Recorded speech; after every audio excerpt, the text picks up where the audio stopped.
Hello and good morning. Good Friday. Happy Friday. It's always great to have a Friday. Welcome into Boilermaker Lounge.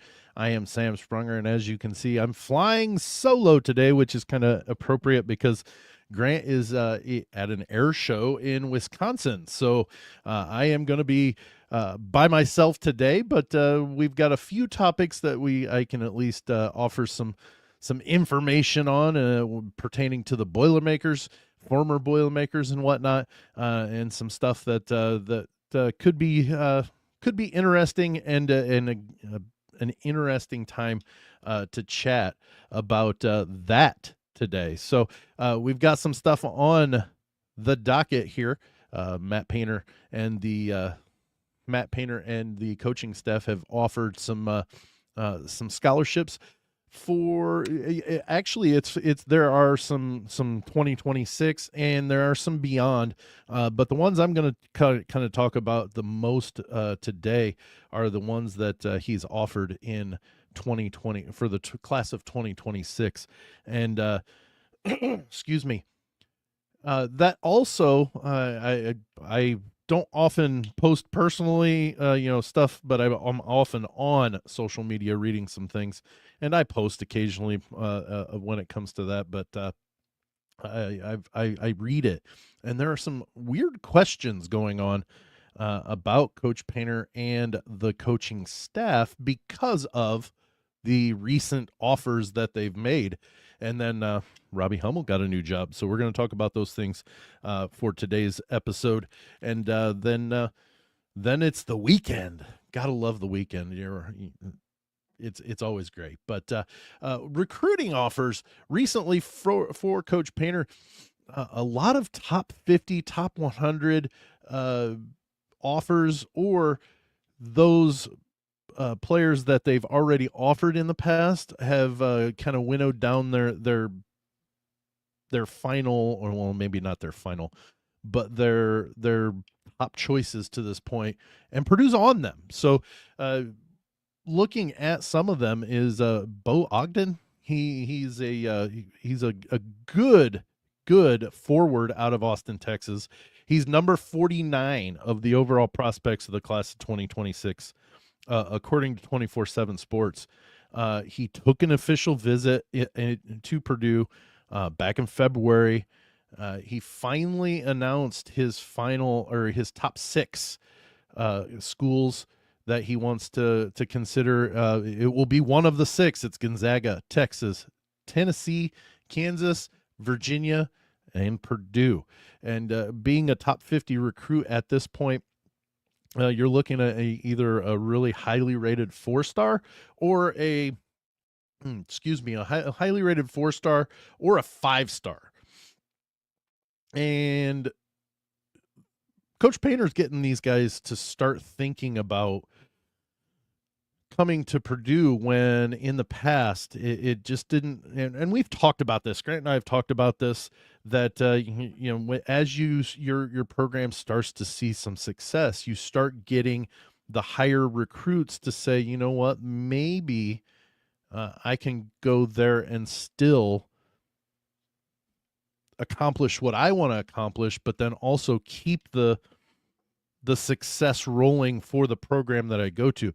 Back in the day when Coach Krzyzewski at Duke, his first one and done, or actually not even one and done, left early. First recruit that left early was Elton Brandon. That was in the 90s, I believe, late 90s or early mid 90s. Elton Brand left and was the number 1 pick to Chicago that year.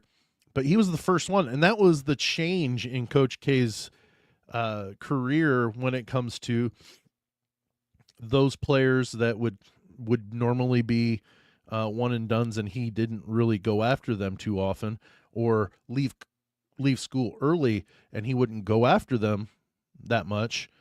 Definitely up until Elton Brand, but he was still getting 5 stars every year. 5-star recruits every year into Duke. Now, I'm not saying, Purdue's got some distance to go before they're considered on the level of Duke. We know this, because the national championships aren't there.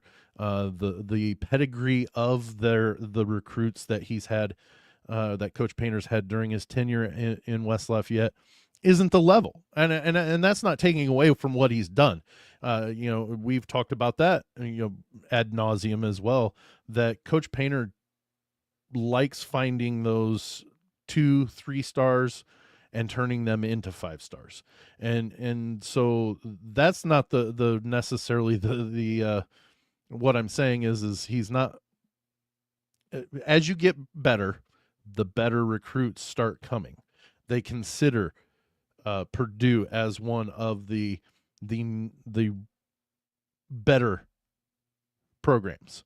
And Bo Ogden, his dad is actually the general manager of the University of Texas men's basketball program. So that's he may not come to Purdue, but he's considered we are considered one of the top 6 on his list.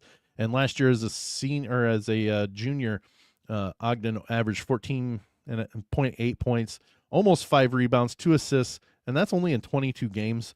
He shot 41% from the floor, 30% from the 3-point range. So he's a very, very good prospect, and they anticipate. I don't know when he'll make the decision, but he definitely is on Purdue. Purdue's on his radar, and vice versa, since they've offered him. Right now, Purdue, we've talked about this as well. Purdue's only got one committed recruit, and that's Luke Ertl from Fortville. And right now, and this is from an article by Dustin Schutte, it says just one player in 2026. That's 6'1" guard Luke Ertl from Fortville. Even though Purdue just has the one commit, the Boilermakers are ranked 10th nationally in recruiting rankings. So that tells you that they're anticipating maybe even more recruits coming, higher recruits coming to West Lafayette. And with the offers that have been thrown out there to some of these recruits for 2026, you can kind of see why. And a 5-star recruit that was just given, well, actually, I'm sorry, he was offered in, I believe, 2024. Yes. May of 2024, Anthony Thompson.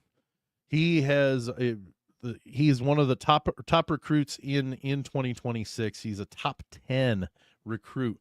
Has included or has a list of 7 schools. When it comes to his top 7, will be probably one of these 7 that he commits to. But it's IU, Michigan, Kentucky, Texas, North Carolina, Ohio State, and Purdue. And maybe you wonder why Ohio State's on there. A few reasons. Ohio State's been good in the past few years. I mean, they've run into a couple of some struggles the past couple of seasons, to where they've struggled at times and looked very, very subpar. Let's say it the best way. They've looked subpar when they've had expectations. 2 years ago, when Chris Holtman was let go in the middle of the season and Jake Diebler took over, they were expected to be one of the top 4 or 5 schools in the conference that year, and they weren't. Coach Diebler actually turned them around, and first game as a coach, he beats the Boilermakers in Columbus. But then last year they had some other expectations, and they fell short of those, and turned it around near the end of the season and almost got to the postseason. I know almost, but so Ohio State's got that. But Thompson's also from Ohio. He's out of Ohio. He's received over 30 offers. But the nice thing about him is he averaged 22 points as a junior, 8 rebounds, 43% behind the 3-point line. That is huge. And we think about what Purdue's going to be losing after this season, and they're going to be losing. Purdue has 86% of their scoring coming back from last year. 86%. That's huge. By far, I believe, one of the best percentages coming back in college basketball. That's why they're one of the top 2 or 3 programs ranked in the ranking, or way too early rankings, because they have that veteran leadership coming back. But you think about that, they're going to lose that veteran leadership after this season. You're going to lose one of the Big Ten's best shooters beyond the arc. Fletcher Lawyer's going to be gone. The best point guard in college basketball, potentially a player of the year, depending on how this season goes. Candidate, a Wooden Award candidate, or Naismith, whichever award you want to look at as the player of the year. But both of those are considered very elite, with Braden Smith. And an honorable mention All-American, and potentially even better than that this season with Trey Kaufman-Renn. I'll say that he's gonna be a Karl Malone award finalist, just for the fact that he finally has a position to go into.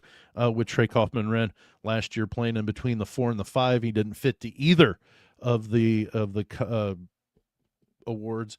But when you're losing all that, you've got to find replacements. And so I think Taylon Kinney is absolutely somebody that Purdue could use, especially with the 3-point shot percentage that he's got there. If he's going to shoot, Anthony Thompson. Sorry, I'm jumping ahead. Anthony Thompson, if he can shoot 40% behind the 3-point line, that's big. That's big. And you've got to think Purdue's going to have some stuff. They're going to have some stuff in the cabinet, or in the cupboard, with Cox, Harris, Benter, Antoine West. Purdue's not going to be short of talent after this season, but there are places to replace. We're going to have at least 5 scholarships to offer. With one being gone, we have at least 4 more to get. And 6'8" forward position, that's you could probably put Mr. Thompson in as a potential replacement for TKR in the 4 spot there, or maybe a big 3 spot, depending on Raleigh Burgess and people like that. Daniel Jacobson will be back after this season, I'm almost positive, unless something happens to where he transfers out, or if he has a monster season and ends up going to the draft. I'm not reading into anything. I'm just saying those are things that could happen that would allow for Jacobson not to be there. But I anticipate him being there. Coach Painter has a few offers out to 6'11", 7 foot, taller than 7 foot, 2026 recruits, and we've talked about those. Arafan Diane. There's a couple of more big men that they've offered. Quinn Costello. Those are all some guys that can replace an Oscar Clough, in the roster, to where it's a big man that's replacing a big man. And so you've got to have Coach Painter and the crew going further into point guards, some shooting guards. Granted, we're going to have Omer Meyer after this season, more than likely after this season, and he'll probably be the point guard, unless the American game just doesn't translate. But his game doesn't translate into the American game, and he becomes a 2 guard. But I honestly think the way he passed, if you watch the U19 and U20, any of that FIBA tournaments that he participated in, his passing was amazing. He just didn't have the players to potentially, hit those shots that he finds. He has amazing court vision. So I anticipate him being a point guard, but you've got to have somebody back him up. You've got to have other shooting guards. You've got to have those things in place in order to be able to move on from what could be an historic season this coming season to where you're not rebuilding, you're reloading. And we've talked about that as well as, with what's going to be in the cupboard without any recruits after this season. There's some really, really great talent in there. And if you can add some talent around it even more, again, you're going to be one of the country's best teams coming forward. One other recruit that I wanted to talk about before I move on to the questions raised about Coach Painter and the coaching staff. Taylon Kinney, he was the one I mentioned him just a little bit ago. He is the top-ranked point guard in the 2020 class of 2026. Again, you've got Omer Meyer coming in. He's a point guard, a bigger point guard than Braden Smith, but as Dustin Schutte said, TKR said that they think he could be a Braden Smith but taller. And if that's the case, he's going to be one whale of a good point guard. But again, you've got to have somebody coming in behind him, because if he's that good, he might not be here for a full 4 years, and so you've got to have a point guard coming in that maybe can learn from Meyer after the season. And this is all after the season. You might be able to learn from Omer Meyer because he had a year to learn under Smith. You keep that ball rolling, and you keep the point guards at a very good pace, and you're going to have a good well-run offense, and that is huge. But Taylon Kinney is the top-rated point guard. Excuse me. He's got a list. He's from Newport, Kentucky. He's got a list of a few schools here. It's Auburn, Kentucky, Louisville, Texas, Arkansas, Xavier, IU, Miami, Oregon, Tennessee, Kansas, and Purdue. That's still a very large list, but he's listed as the number 11 overall prospect in the 2026 cycle. He gets the 5-star rating is coming to the offseason. He's going with Overtime Elite, where he averaged 20.1 points, 5 assists, 4 rebounds, 2.3 steals. His 3-point shooting isn't the greatest, but for a point guard, it's 33%, so it's not horrid, but he did shoot at a 55.6% clip from the floor overall, and that's coming from, reported by Dustin Schutte at SI.com. And so again, another 5-star that Coach Painter's going after. That means Anthony Thompson's a 5-star. Taylon Kinney is a 5-star. I believe Bo Ogden is a 4-star. But those are also a lot of high-star recruits that Coach Painter and the coaching staff's gone after.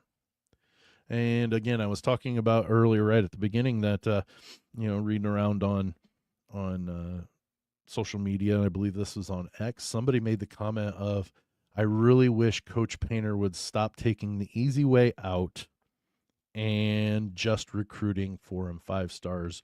Why isn't he continuing to look for the diamond in the rough? I don't think he's stopped. But when you offer but I also think he would be silly not to go after and offer some of these 4 and 5-star recruits, all of these 4 and 5-star recruits that he's offered, especially in the 2026 campaign recruiting cycle. It's not that he's not contacting them and not talking to them. He might just not be offering right now. And all of these offers are not going to bring a recruit to West Lafayette. We've talked about that in the past too, that just because there's an offer does not mean they're coming to Purdue. So yeah, you offer those guys because they're going to commit, or some offers are going to get rescinded and pulled back by Coach, because he offered, I believe, 4 in 1 week to guys that are 6'11" or taller. There's the kid from Italy who's 7'2", I believe. There's Arafan Diane, he's 7'2". Out of he plays at an academy in Iowa. Quinn Costello's 6'11". Those are just three. I believe he had 4 in 1 week, and there's been multiples. Well, they're not all going to commit, and if one does or commits elsewhere, that opens up a scholarship for Coach Painter to offer. If one commits to Purdue, he may pull others. Or if of the 4 that we're talking about in that 1 week, say 2 come to Purdue, he's probably pulling back those other 2 offers, because you can only have so many big men. We remember what happened to IU last year when they had a lot of big guys, and they just, other reasons why they struggled at times, but they didn't have enough minutes for all the big guys. Well, the same's happening at Purdue. And when it comes to, if you've got multiple players at a position at offers, and it's one of those, we want you all, because I will still attest, no matter, he's earned it. Him and his coaching staff have earned it. But when Coach Painter offers, you feel that he's not just making an offer and star chasing. He's making an offer to those high stars, because he thinks they'll fit into the program and to the culture. We know this, or we're relatively confident. I don't think he makes it 20 plus years at a place and starts showing the success that he's started to show year in and year out by star chasing. First off, he couldn't to start out. Purdue's never been that top tier nationally. Top tier Big Ten maybe, but not top tier nationally, to where they're always drawing in 5-star recruits. Well, they're starting to get good at, because of those 3-star recruits, or their 2-star recruits that Coach Painter put into or turned into 5 stars. See Zach Edey, see Braden Smith. There are many more than that. But those are just the most recent when it comes to the maturation of what Coach Painter does. And so it's a matter of these guys are coming, highly rated, and they want to consider coming to Purdue. And you know what? You'd be silly not to offer them. I'd be more concerned if these guys were interested in Purdue and Coach Painter said, no, we don't want you. Because then all of a sudden, what are you doing? Some of these guys are going to be really good. And you know what? How good could Purdue be if they got culture guys that are, oh, hey, by the way, also 5-star recruits? How good can they be? Goodness gracious. If he can get some of these 4- and 5-star recruits to come to West Lafayette and buy into his culture. Dustin Schutte talking that he would not be surprised. He doesn't have any there's no talk about it yet, but if Antoine West Jr. is going to be a stud, and he said he wouldn't be surprised if he redshirts. If you can get a 4-star recruit or a 5-star recruit, probably not the 5 stars, but the 4-star recruit to think, you know what, I'm going to be better off as a professional, or maybe I'll be able to be a better player or be a higher draft pick if I redshirt 1 year, get practice, and then I have all these minutes the next year to come back to, because Purdue's losing a lot of their roster after this season. There just may not be a position for West right now.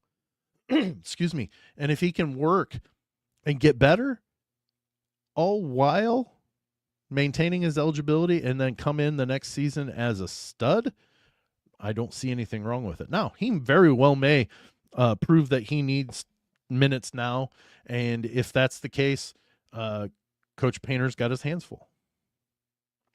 And that's a good problem. But the question of whether, why he doesn't go after the diamonds in the rough, I still think he's going after the diamonds in the rough. He just doesn't have scholarships to offer him yet. You think he's only talking to 4- and 5-star recruits? You're silly to think that. Really, honestly, you're silly to think that. He's not just talking to 4 and 5-star recruits.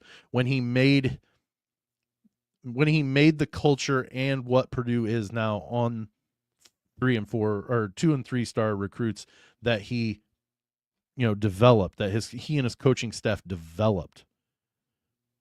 But for anybody to say, well, it's lazy, they're becoming lazy. No, they're not. I could almost guarantee you they're busting their butts to make it the best roster possible. And when you get better recruits coming, you absolutely go after those better recruits, those higher star recruits. Excuse me. That's not taking away anything. Goodness gracious.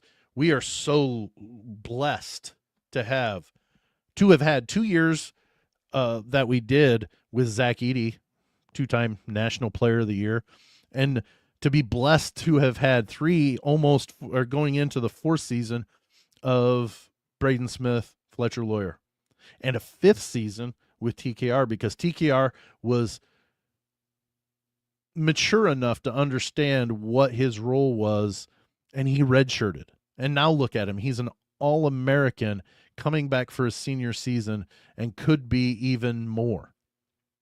Whether he translates to the pros, that part isn't the concern. It's why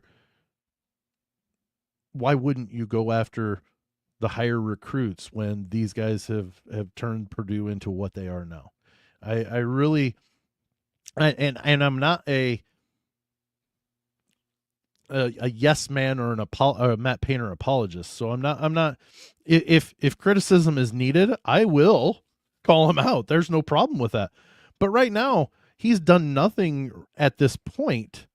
Game management's one thing. You can wonder why his he does things in game or whatever or whatever. That's not my concern. And there have been times that I've been somewhat critical of some decisions, but you know what? It's not damning of him. It's not saying that I hate him, but at the same time, I'm not going to go, oh, well, Coach Painter knows better, so I'm just going to always abide.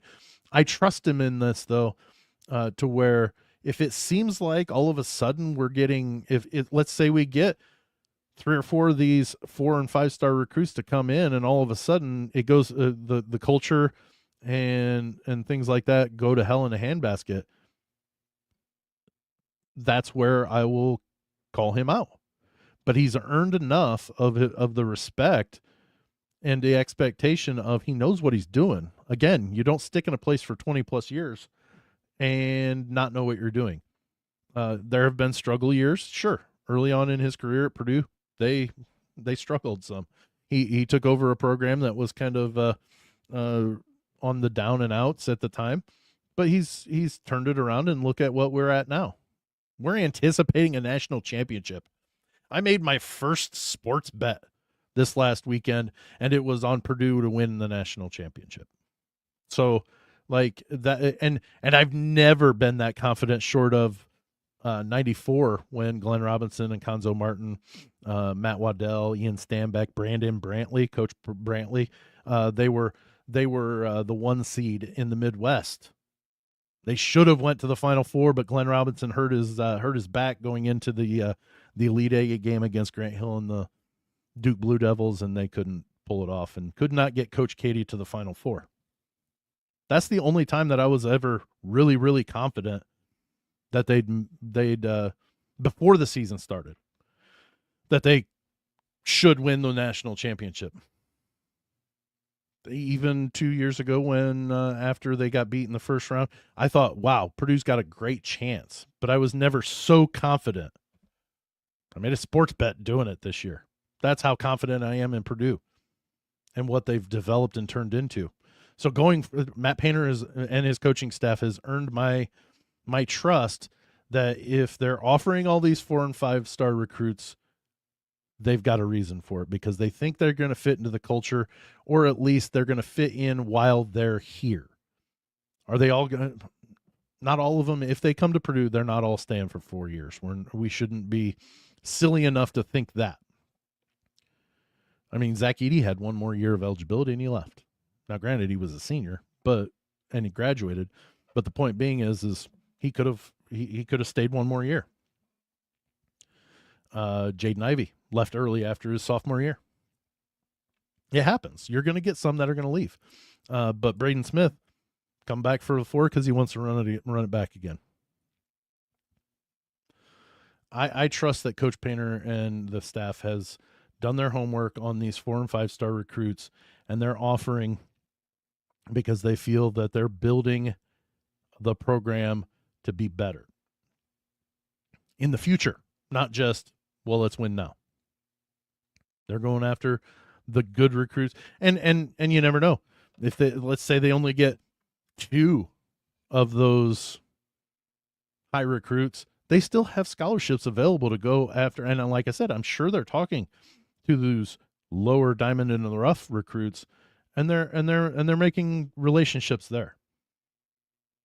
They're developing relationships there, and that I'm knowing Coach Painter's brutal honesty. He might tell them, "Look, we've got some offers out to these guys. Just be patient, and we not all of them are gonna commit." But we've got it. We know what we're looking for. They've got to have a big man, so that's why they offer so many to the big men. When they get the big man that they want, or the 2 that they were hoping, 2 of that pool that they're hoping to get, then they rescind the other offers and they go after other guys. Or they get a point guard and they rescind one elsewhere. I'm not at all saying it isn't possible that every single person that that Purdue doesn't bring in 4 and 5 star recruits. That's certainly a possibility. But Luke Ertl, when they offered him and he committed, he was a 3 star. Now look at him. He might be a 5 star by the time he graduates this next season. So at the time, he was a diamond in the rough, and now all of a sudden he's a top 100 prospect, and maybe moving up even more by the time he gets to being a graduated senior in high school and a freshman coming into Purdue. He might be a 5 star recruit by the time that happens. But he's already committed, and he committed as a 3 star. Coach Painter found the diamond in the rough, and it developed really well before the diamond even got to West Lafayette. So to question and say that he's taking the easy way out by just offering these 4 and 5 star recruits and not trying to find the diamond in the rough, I think is a very short-sighted view. And we need to give Coach Painter the benefit of the doubt and his coaching staff the benefit of the doubt of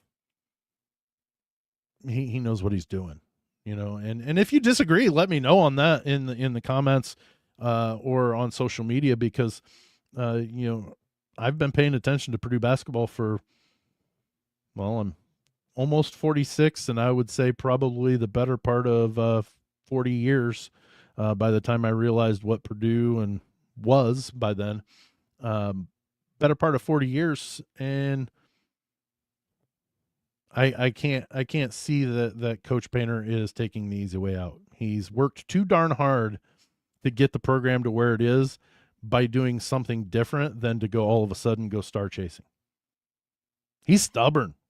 If people tell him he needs to go star chasing, he's going to tell them no. I'm going to get guys that fit our culture. I'm going to get guys that fit into what we're doing here. And if they happen to be a 4 or 5 star recruit, fantastic. But we don't have to have them to be successful. That's the thing.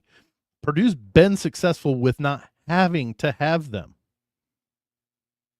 And yes, success is a relative term when it comes to that, because they don't have any national championships.